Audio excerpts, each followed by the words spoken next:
이제 수요일 방송분 함께 하시겠습니다.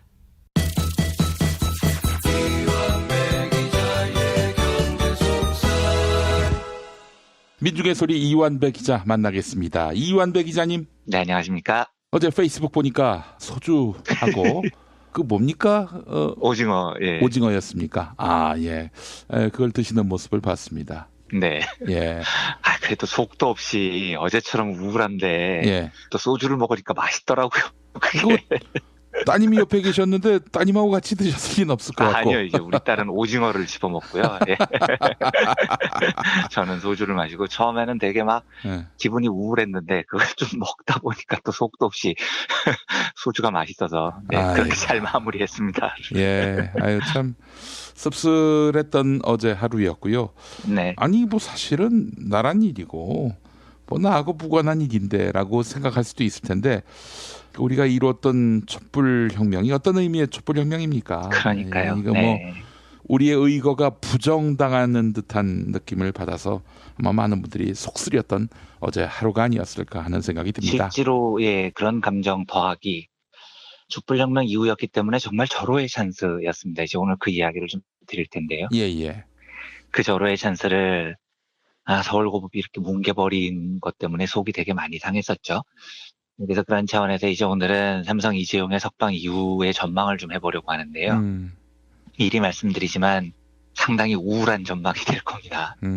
이재용 석방 이후의 전망을 시작하기에 앞서서 제가 최근에 다룰까 말까 하다가 말았던 삼성전자 주식 액면 분할 소식부터 전해드리겠습니다. 예예. 이걸 언론에서는 이재용의 옥중 결단 뭐 이런 식으로 엄청나게 과대 포장을 하던데요. 예. 저도 동의하는 부분은 삼성전자 주식의 액면 분할은 2심 재판을 앞두고 이재용이 주주들을 위한 정책을 펼쳐서 마치 자기가 좋은 경영자인 양 코스프레를 하려는 시도였다고 저는 생각합니다.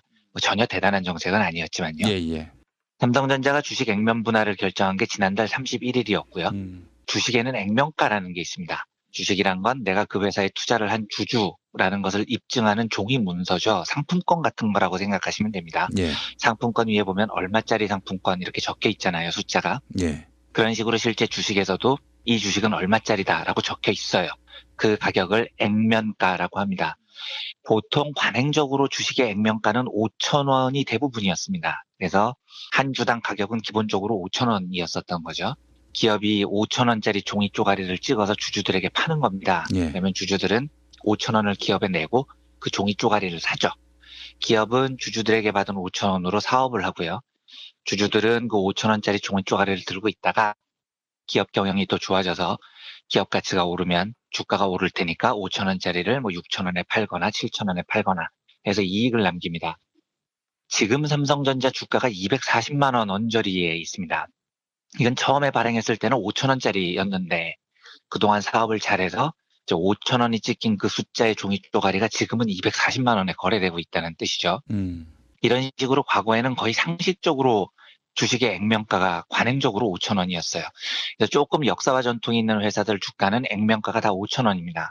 그런데 이게 시간이 흐르면서 이제 주가가 많이 오르고 나니까 좀 불편해지는 겁니다. 특히 옛날에는 주식을 살 때 한 주, 두 주 이렇게 못 샀습니다. 이걸 단주 거래라고 하는데 가장 작은 단위로 구매를 하려고 해도 12주씩은 샀어야 됐습니다. 그러니까 두 주, 세 주 이렇게는 거래가 안 됐다는 거죠. 근데 롯데, 칠성 이런 주식들은 과거부터 주가가 100만 원이 훌쩍 넘어가고 이랬거든요. 근데 이 100만 원이 넘는 주식인데 최소한 한 번 사고 팔 때 12주씩 사고 팔아야 된다면 기본적으로 사람이 1,000만 원 이상은 있어야 이 회사 주식을 사고 팔 수 있는 거죠. 예. 그러니까 가격이 높아지면서 거래가 좀 불편해진 겁니다. 코스닥 시장이 1996년인가에 개장을 하고 그 이후에 새로 올라오는 주식들은 이런 불편함을 피하기 위해서 대부분 액면가를 500원으로 낮췄습니다. 10분의 1로요.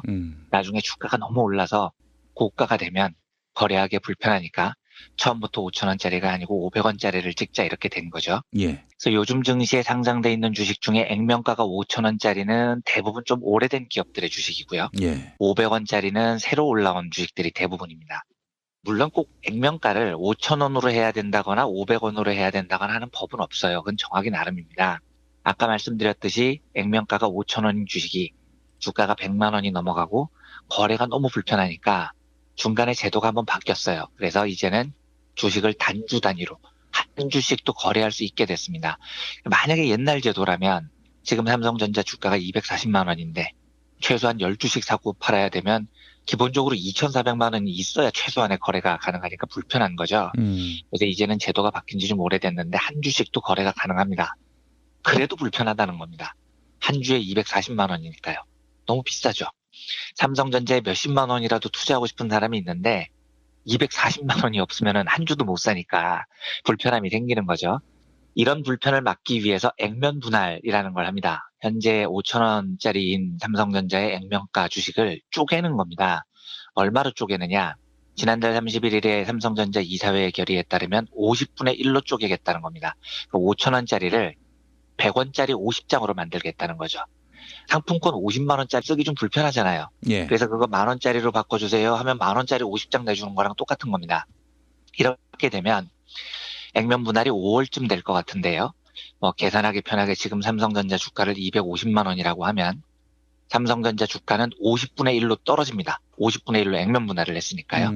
주가는 대략 250만 원에서 한 5만 원 정도로 떨어질 것 같아요. 대신 내가 보유한 주식 숫자는 50배로 늘어납니다. 250만 원짜리 주식 한 장이 5만 원짜리 주식 50장으로 바뀌는 거죠. 계산상으로 보면 실제 주주들의 재산에 미치는 영향은 전혀 없습니다. 250만 원짜리 한 장 갖고 있으나 그걸 5만 원짜리 50장으로 바꾸나 재산상의 손실이나 이익이 있을 리가 없죠.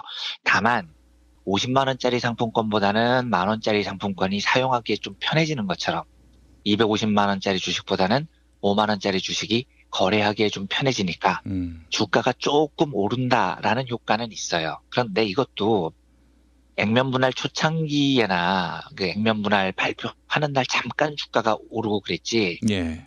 요즘은 액면 분할 한다고 주가가 오르지 않습니다. 조금 편해지는 건데 기업 가치의 변화가 있는 것도 아니고요. 오를 이유가 없다는 판단인 거죠. 그냥 상품권을 잘게 쪼개준 거기 때문에 그게 가치가 오를 이유가 사실은 없는 거죠. 그래서 실제로 삼성전자는 지난달 31일에 액면 분할을 발표를 했는데 발표 당일에 주가가 고작 0.2% 오르고 그쳤습니다. 전혀 변동이 없었던 거예요. 그리고 오히려 그날 이후로 주가가 많이 하락했습니다. 30일 0.2% 올라서 249만 5천 원이었는데 어제 종가가 237만 원까지 떨어졌으니까요. 액면 분할 발표하고는 5% 정도 빠졌습니다. 결과적으로 액면 분할은 주식에 거의 영향을 주지 않는다는 이야기를 드리고 싶은 겁니다. 그런데 삼성전자가 액면 분할을 한다는 소식을 두고 언론들은 이재용의 옥중결단, 주주환원의 결정판 이런 헛소리를 해요. 근데 아무 효과 없는 겁니다. 상품권 액수 쪼개는 게 무슨 엄청난 효과가 있겠습니까? 물론 잘못했다는 건 아닙니다. 거래를 편하게 해주면 좋은 거죠. 하지만 언론이 떠든 것에 비해서는 전혀 대단한 일이 아니라는 겁니다. 그런데 제가 이 액면 분할 소식을 길게 소개를 드리는 이유는 다른 데 있습니다. 이게 별로 대단한 효과를 내는 건 아니지만 주주들을 편리하게 하는 정책이긴 해요. 그리고 삼성은 오랫동안 이 액면 분할을 안 한다고 하고 있었습니다. 그런데 이재용이 감옥에 있으면서 2심 재판을 불과 일주일 앞두고 액면 분할 카드를 이제 꺼내 들었죠. 그리고 엊그저께 이재용이 석방이 됐습니다. 이 말은 이재용이 석방된 이후에 보여줄 행보가 예상을 해보자면 상당히 주주들을 우선하는 정책을 펼칠 가능성이 높다는 뜻입니다. 종래에는 한국 재벌들이 주주 알기를 그야말로 개떡처럼 알았습니다. 지분은 1%, 2%밖에 안 가지고 있는 것들이 황제처럼 행동을 했죠. 그런데 제 느낌은 앞으로 이재용은 주주들을 대우하는 정책이 굉장히 많이 다가설 것 같아요. 과거에 다른 재벌들이 했던 것처럼 주주들을 개무시하는 게 아니고요. 주주들을 위해서 액면 분할도 하고 배당도 높이고 자사주도 매입을 많이 하고 이런 주주들을 우대하는 정책을 펼칠 가능성이 굉장히 높아 보입니다. 액면 분할은 그 시그널 같아요. 이재용이 느낀 것 같습니다. 한번 미국 월가 애들하고 붙어보니까 이거 만만치 않았던 거죠. 그리고 월가 애들 물리치려고 박근혜하고 지금 붙었다가 감옥까지 갔었던 거니까요. 그래서 앞으로 이런 사단을 막기 위해서 애초부터 주주들, 특히 월가 애들의 입맛에 맞는 정책을, 다양한 주주 우선 정책을 펼칠 가능성이 높다는 생각이 들었습니다. 제가 우려하는 부분은 이게 나쁘다거나 그런 이야기가 아닙니다. 이걸 어떻게 비유하면 좋냐면요. 인류 역사의 오랜 발전 모습을 보면요. 인류는 더디지만 조금씩 진보해 왔습니다. 늘요. 여기서 제가 말하는 진보는 기술의 진보나 물질적 풍요만을 뜻하는 게 아닙니다. 제가 과거에 한번 소개해드렸지만 호주의 철학자 피터 싱어라는 사람은 인류의 발전은 기술의 발전이 아니다. 인류 발전의 역사는 도덕적 권리와 공감의 확대였다. 이렇게 말을 합니다. 그러니까 싱어의 말은 뭐냐면 인류의 진보라는 것은 핸드폰이 생기고 자동차가 생기고 이런 게 진보가 아니고요. 누구나 인간으로서 누릴 수 있는 도덕적 권리와 공감이 점차 확대되는 게 진보라는 겁니다. 처음에는 왕만 누렸던 인간의 권리가 귀족들에게 확대됐죠. 이것도 진보입니다. 귀족들이 갖고 있던 권리가 민중들에게 느리지만 조금씩 전파가 됩니다. 이것도 엄청난 진보죠. 남성들만 누릴 수 있는 권리가 여성들에게 전달이 되고요. 주인만이 누릴 수 있던 권리가 노예에게 전달이 됩니다. 이게 역사의 진보라는 겁니다. 예. 이 관점에서 보면 우리가 비록 지금 자본주의라는 체제 아래서 자본의 지배 아래 놓여 살고요. 저는 사실 이런 신자유주의식 자본주의가 진짜로 후졌다고 생각하는 사람입니다. 그런데 우리가 사는 신자유주의식 자본주의조차도요. 굉장히 후졌다고 생각하지만 조선시대에 비해서 진보한 거냐 퇴보한 거냐 이렇게 묻는다면 이 답은 너무나 명확해요. 엄청나게 진보한 겁니다. 적어도 조선시대에 비해서 외형적으로나마 평등권이 헌법에 명시됐잖아요. 공식적으로 신분제가 폐지됐잖아요. 역사가 앞으로 진보한다는 건 4.19 혁명, 5.18 광주민주화운동, 6월 항쟁, 촛불혁명 이런 걸 거치면서 민중들이 자신의 권리인 도덕적 권리를 쟁취해 나갔던 겁니다. 그래서 이게 이해가 돼야 됩니다. 지금 우리가 살고 있는 헬조선 자본주의가 아무리 후져 보여도 적어도 신분제를 기반으로 했던 봉건제보다는 훨씬 더 역사적으로 진보한 시스템이라는 겁니다. 예. 그러면 역사적으로 봉건제가 자본주의로 전환되는 그 시점이 간단했을까요? 천만의 말씀입니다. 예, 그렇죠. 절대 간단할 수가 없는 겁니다. 우리가 보통 그냥 역사가 슬슬 앞으로 흘러온 것처럼 생각하지만 봉건에서 자본주의로 변화라는 건 지구를 지배하는 계급이 교체되는 겁니다. 중세 귀족이 수백 년 동안 지배했던 세상에서 자유주의적인 부르주아지로 전면적인 계급 교체가 일어나는 겁니다. 이게 어떻게 간단하겠습니까? 수백 년을 지배해오던 중세 봉건 귀족이 이제 역사가 바뀌었죠. 우리는 이제 자본가 계급에게 지배권을 물려주고 표표히 사라질게요. 이렇게 곱게 물러났을 리가 없잖아요. 예. 당연히 기득권을 놓지 않기 위해서 엄청난 저항을 했습니다. 그래서 중세 봉건 사회가 자본주의로 이전하는 단계는 그야말로 피해 혁명의 기간이었습니다. 프랑스 대혁명 같은 게 그런 거죠. 예. 우리나라만 해도요. 봉건이 자본주의로 넘어오는 과정이 절대 순탄하지 않았습니다. 이게 순탄하지가 않으니까 결국 나라를 일제에 강탈당하기까지 한 겁니다. 전 세계 어떤 나라도 봉건이 자본주의로 넘어오는 과정은 역사의 진보에서 거의 혁명에 가까운 엄청나게 많은 피를 흘리는 변화를 겪지 않은 나라들이 없어요. 예. 그렇게 혁명적인 변화가 있어야만 봉건의 뿌리가 뽑힙니다. 그런 급진적인 변화가 없으면 종전의 기득권층인 봉건이 쉽게 물러날 리가 없었던 거죠. 저는 지금 한국의 재벌들을 보면서 저 세력은 자본주의 세력이 아니고 봉건 세력이라고 확신하는 사람입니다. 한국 재벌들 자본주의자 아니에요, 저 사람들요. 전 세계 자본주의 어느 나라에서 권력을 3대, 4대 세습을 합니까? 그건 봉건 영주들, 봉건 귀족들이 하던 짓입니다. 그런 의미에서 보면은 저는 이 한국의 재벌은 종북주의자들이다. 북한 같은 경우도 보면은 사회주의에서 세습이 어디 있습니까? 그렇습니다. 그러니까 이 양쪽 다 제가 보기엔 한쪽은 사회주의라고 주장을 하고 한쪽은 자본주의라고 주장을 하는데 네. 저는 양쪽 다 봉건 신분제 사회에서 살고 있다는 느낌을 지울 수가 없는 겁니다. 예. 예를 들어서 자본주의는 자본의 이익을 위해서요. 가장 뛰어난 사람을 뽑아서 씁니다. 자본의 이익을 제일 잘 지켜줄 사람을요. 봉건주의는 귀족들의 이익을 지키기 위해서 그냥 자기 자식들을 후계자로 쓰고 있는 겁니다. 이게 결정적인 차이예요. 그러면 우리나라 재벌들은 자본주의 아니죠. 중세 봉건 귀족들인 겁니다. 제가 우리나라에서 제일 골 때리게 생각하는 재벌이 두산그룹인데요. 여기가 대표적인 친일파 박성직이 창업한 회사라고 제가 소개를 해드렸죠. 예. 얘네들이 후계자를 어떻게 선정하냐면 진짜 황당합니다. 예를 들어서 아들 형제가 4명이 있어요. 그럼 딸은 일단 쳐주지도 않습니다. 아들만 후계자예요. 이미 남녀평등에 한참 어긋난 봉건적 사상을 기반으로 하고 있죠. 자지 달린 게 뭐 이렇게 대단한 건가요? 그러니까요. 그게 뭐라고. 아들들만 후계자로 선정을 하는 겁니다. 자지에 두뇌가 달린 것도 아니고 네, 요거는 제가 어떻게 따라하지를 못하겠네요. 이건 제 나와발입니다, 선배님. 네, 예. 하여튼 그게 달렸다는 이유만으로 아들만을 후계자로 뽑는 이런 봉건적인 사고 방식을 유지해요. 그런데 그게 달린 아들이 이제 4명이 있다고 치겠습니다. 그러면 어떻게 하느냐? 첫째가 한 5년을 다스려요. 그리고 끝나면 둘째가 한 5년을 다스립니다. 그 다음에 셋째가 5년, 넷째가 5년 이런 식으로 기업 경영권을 나눠 가집니다.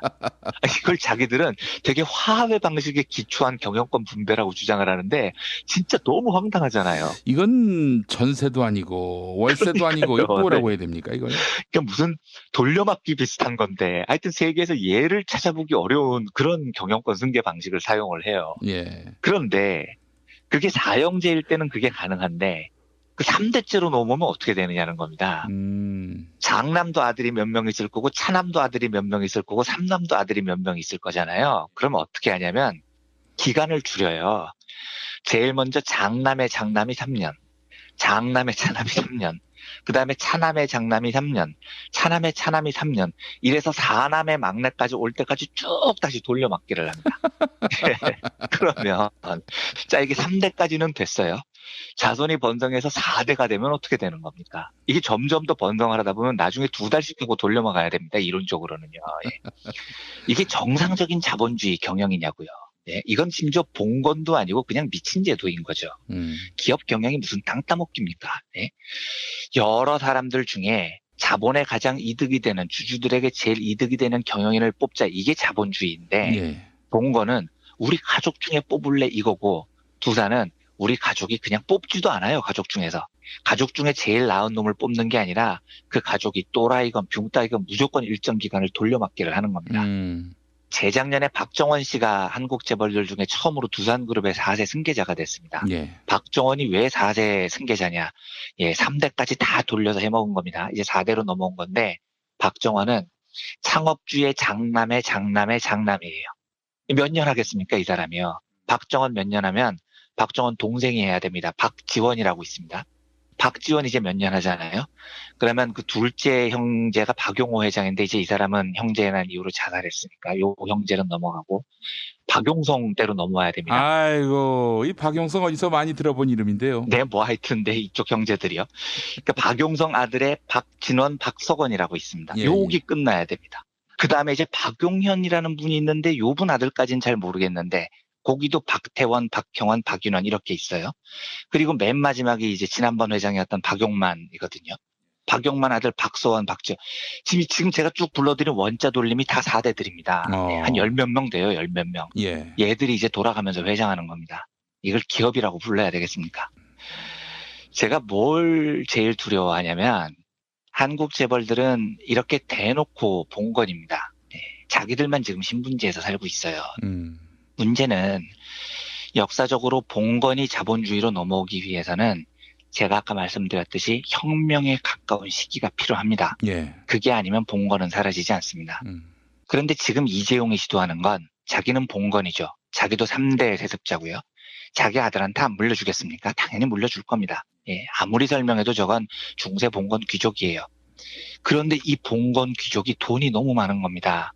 그래서 주주자본주의자들한테 피해 혁명을 하지 말아주세요. 내가 대신 돈을 드릴게요. 우리 공존합시다. 이렇게 제안을 하고 있는 겁니다. 이재용이요.